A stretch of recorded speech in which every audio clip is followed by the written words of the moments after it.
Good morning, students, and welcome back to online study in school Syamamal Girls Center College, Jamaiya.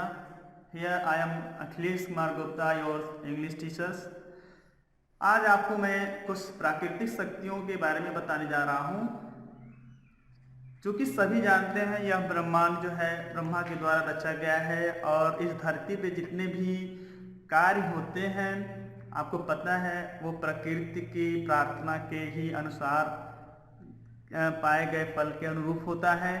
तो आप सभी भारतीयों से, जितने भी हमारे इस चैनल को देख रहे हैं, आप सभी से हाथ जोड़ करके हमारी विनती है, उस प्रकृति, उस देवी देवताओं को आप याद करते हुए, जितने हमारे भारतीय लोग हैं अपने घरों में ही अर्चना वंदना करेंगे।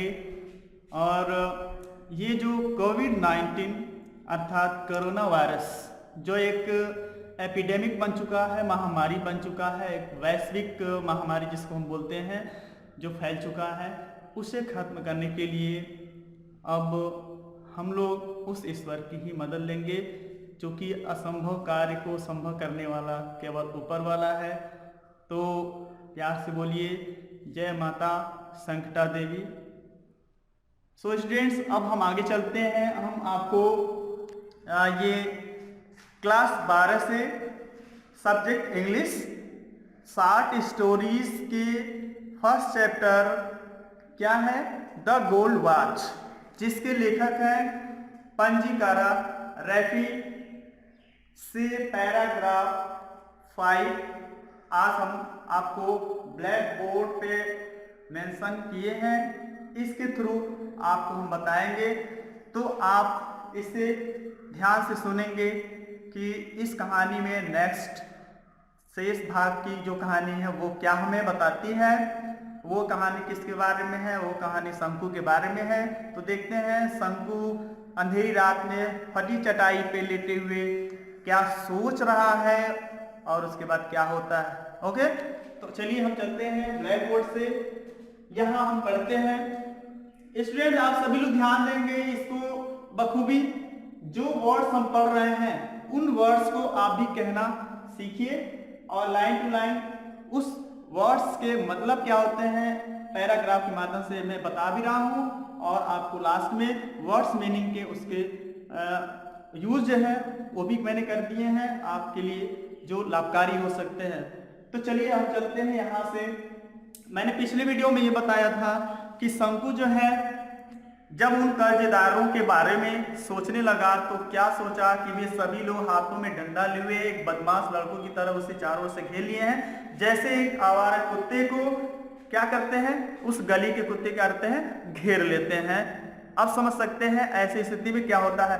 तो ये सारी चीजें सोए सोए फीलिंग कर रहा है अपने हृदय में और उसकी धड़कनें तेज चल रही हैं। इससे घबरा गया, मतलब उस दर्द, उस सोच को सह नहीं पाया ऐसे सीन को, ऐसे दृश्य को देख करके, क्योंकि कहा ना कितना भयानक दृश्य, तो ऐसे चीजों को वो सह नहीं सका। तो उसके आगे यही बता रहा है, फाइंडिंग इट अनबियरेबल।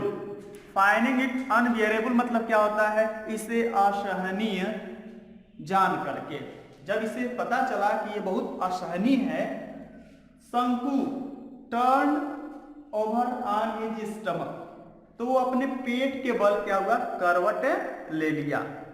किसके बल? टर्न मतलब करवट ले लिया, ओवर ऑन हिज स्टमक अपने पेट के बल, जहां लेटा हुआ था। ये जब लगा कि एकदम असहनीय है, जब घबरा गया तो किसके बल लेट गया, पेट के बल वो लेट गया। एंड था और सोचा, अब पेट के बल लेट करके देखिए क्या सोच रहा है, I have no alternative, मेरे पास और विकल्प नहीं है। अल्टरनेटिव क्या होता है, विकल्प। But to pick it up, किसके सिवाय, But to pick it up tomorrow, इसे कल उठा लेने के सिवाय। ये शंकु ऐसा अब हिम्मत बना लिया कि मुझे कल उस घड़ी को चुरा लेने या उठा लेने के सिवा मेरे पास और कोई विकल्प नहीं है। और उस सोने की घड़ी का दाम खुद ही लगा रहा है कि कितना उसे बेचने पर मुझे मिल सकता है। तो कह रहा है, will it not fetch at least 20 rupees. क्या उस घड़ी के कम से कम 20 रुपये नहीं मिल जाएंगे? 20 रुपीज। ये शंकु कह रहे हैं अगर मैं कल उसे उठा लेता हूं तो क्या उस घड़ी का जो दाम होगा जब उसे बेचूंगा तो कम से कम 20 रुपये से अधिक नहीं होंगे। फेच मतलब होता है लाना, ठीक है ना। तो वही चीज कह रहा है। और भी कह रहा है नहीं कम से कम 20 रुपये से ज्यादा मिलेगा, इवन 15 विल डू। कह रहे हैं 15 तो मिल ही जाएंगे, नहीं 20 से ज्यादा मिले उस घड़ी का दाम, ठीक है ना। तो 15 तो निश्चित रूप से मिल जाएंगे। ये खुद ही अपने दाम लगा रहे हैं। नहीं 20 मिलेगा तो कितना मिल सकता है? 15, यानी 15 तो मिल ही जाएंगे। और भी आगे 15 प्लस 8.5। अब बताया जा रहा है पिछले के जो 8.5 रुपये बच रहे हैं, ठीक है ना। तो वही कह रहा है तो उस घड़ी के दाम से मान लीजिए 15 तो मिल ही जाएगा, तो 15 रुपये हुए एंड प्लस 8.5 और उसमें प्लस कर दीजिए, जोड़ दीजिए 8.5 रुपये। तो 15 और प्लस 8.5 मिल करके कितने हुए? 23 रुपये 50 पैसे, मतलब 23.5 रुपये। और उनको कर्ज कितना देना है? 22 रुपये। तो वही चीज है। और आगे बता रहे हैं दैट इज 23.5 रुपये, जो मिल करके कितने रुपए हो जा रहे हैं? 23 रुपये 50 पैसे, अर्थात 23.5 रुपये, ठीक है ना।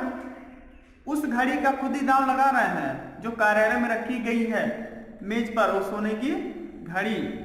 खुद ही मन सोच रहे हैं मुझे कल उस घड़ी को चुरा लेने के सिवा और कोई विकल्प नहीं है। उस घड़ी के दाम कम से कम 20 रुपये तो मिल ही जाएंगे, नहीं 20 तो 15 ही मिलेंगे, यानी 15 मिल ही जाएंगे। और प्लस 8.5 उसमें जोड़ दिया जाए तो कितने हो जा रहे हैं? 23.5 रुपये। और आगे भी सोच रहे हैं क्या? It will fetch more than 15। कह रहे हैं it will fetch more than 15, और ये तो निश्चित भी है कि 15 से भी अधिक मिल सकता है। उस घड़ी का दाम कितना मिल सकता है? 15 से शायद कुछ अधिक ही मिल जाए। ये सोच करके मन ही मन अब खुश हो रहे हैं, फूले नहीं समा रहे हैं। तो अब केवल ख्याली पुलाव है। आगे बता रहे हैं he would be able to pay his debts।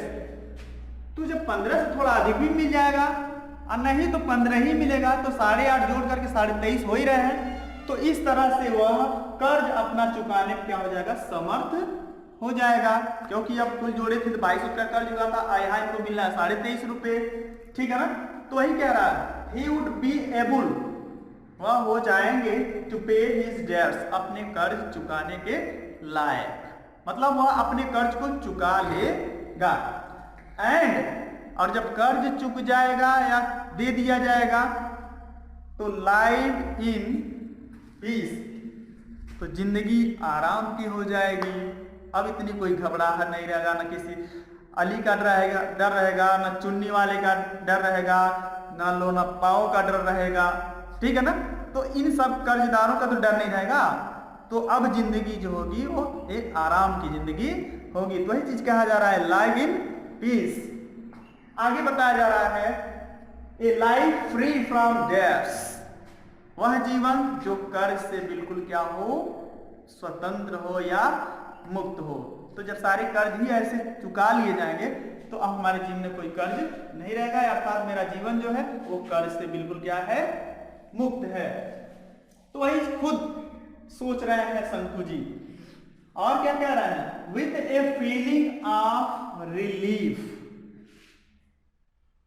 With a feeling of relief का मतलब होता है आराम की भावना को महसूस करते हुए, मतलब एक आराम की भावना महसूस करते हुए ही ड्रिफ्टेड, वह चले गए इनटू ए लाइट स्लीप, गहरी निद्रा में। इसका मतलब क्या, जब इनको सोच करके आराम मिला हृदय में कि हाँ अब तो मेरा जीवन कर्ज मुक्त हो जाएगा, ठीक है ना, तो इनको अब एक गहरी नींद लगी, अर्थात वह बिल्कुल गहरी निद्रा में सो गए, ठीक है, क्योंकि अब माइंड में कोई चिंता रह नहीं गई, इसलिए वो गहरी निद्रा में सो गए। और ऐसे गहरी निद्रा में सोए हैं कि अब आगे देखिए होता क्या है। इट वॉज मॉर्निंग, सुबह हो गई थी। अब सुबह हो गई थी, तो जब सुबह हो गई थी तो आगे देखिए क्या हो जा रहा है। What are you still asleep? अब देखिए ये कौन कह रहे हैं, शंकु's wife said, वो भी कैसे, gently shaking his shoulders।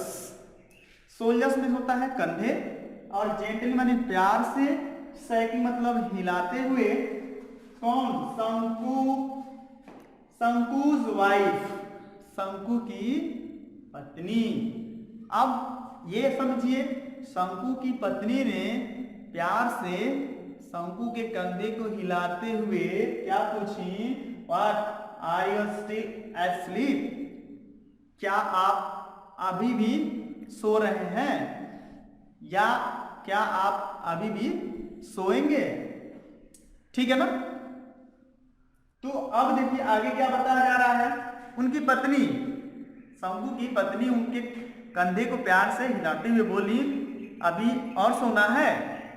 ऐसा होता ना, क्योंकि वो उस फैक्ट्री का एक कर्मचारी था ना, तो उसको ड्यूटी जाना होता है, तो वो सोए हुए थे थोड़ा लेट तक, तो उनकी पत्नी उस दिन बड़े प्यार से कंधे हिलाते हुए पूछी, क्या अभी और सोना है। और it is long after sunrise, सूर्योदय कब का हो चुका है, यानी सूर्य का निकलना देर हो गया है, यानी सूर्य जो है कब के निकल चुके हैं, और क्या आपको अभी सोना है। Shanku raised his head at once, जब इतनी बात शंकु ने सुना तो उसने अपना सिर तुरंत उठाया, अर्थात अपना सिर तुरंत उठाया। और इधर क्या, हिज वाइफ, और उसकी पत्नी यानी शंकु की पत्नी, picked up the younger child, अपने उस नन्हे या अत्यधिक छोटे बच्चे को उठाई। हु वाज क्रॉलिंग, जो रेंगते हुए अर्थात घुटने के बल आ रहा था किसकी ओर, अप टू हर, उसकी ओर, यानी शंकु की पत्नी की ओर, अर्थात वो बच्चा अपनी मां की ओर जो रेंगते हुए आ रहा था, उसको शंकु की पत्नी ने अपनी गोद में उठाई।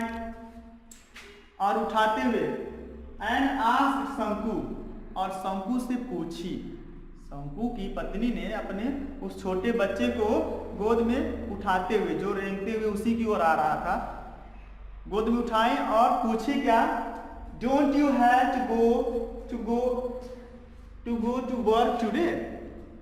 यहां ध्यान देंगे, don't you have to go to work today, क्या आज आपको काम पर नहीं जाना है।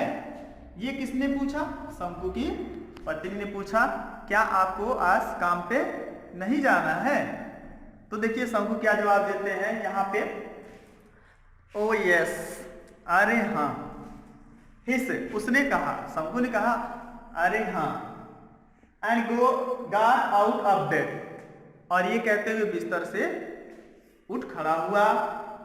तो आप इसमें क्या समझ रहे हैं, ये सारी चीजें जो कर्ज था, ठीक है ना, अब ये सारी चीजें सोच करके जब लगा शंकु को अब असहनीय हो गया है, अब मैं नहीं ज्यादा रुक सकता हूं, तो उसने बस अपने मन में ये सोच लिया, कल उस घड़ी को उठा लेने के सिवा मेरे पास कोई और चारा नहीं है। उस घड़ी का मन ही मन दाम लगाया, 20 नहीं 20 तो 15, फिर 15 से थोड़ा अधिक, ठीक है।